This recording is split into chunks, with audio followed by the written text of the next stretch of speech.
আলহামদুলিল্লাহি রাব্বিল আলামিন। আল্লাহর ফজল আর করম। আল্লাহ পাক রব্বুল আলামিন আমাদেরকে আসরের 4 রাকাত ফরজ নামাজ আল্লাহর ঘর মসজিদ ইমামের পেছনে জামাতের সহিত আদায় করার তৌফিক দান করছেন।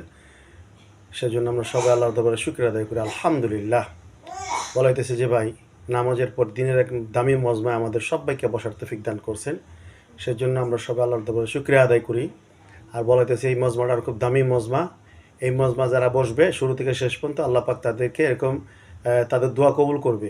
এই জন্য আমরা সবাই বেশি বেশি সময় আল্লাহর ঘর মসজিদে অবস্থান করব এবং আল্লাহর ঘর মসজিদের সকল আমলের সাথে শরীক হওয়ার চেষ্টা করব। বলা হইতেছে ভাই, দিন অনেক দামি। দিন থাকবে তো দুনিয়া থাকবে, হ্যাঁ, আর দাওয়াত থাকবে তো দিন থাকবে। আর দিন থাকলে আল্লাহ পাক এই কায়নাতকে টিকায় রাখবে। একজন কালেমা বর্ণনা লোক যদি দুনিয়ার মধ্যে থাকে, আল্লাহ পাক রাব্বুল আলামিন বলা হইতেছে যে এই দুনিয়াকে টিকে রাখবে। এই জন্য ভাই এই দাওয়াত দিতে আমরা সবাই রাজি আছি না? আমরা সবাই দাওয়াত দিব ইনশাআল্লাহ, বেশি বেশি করে দাওয়াত দিব।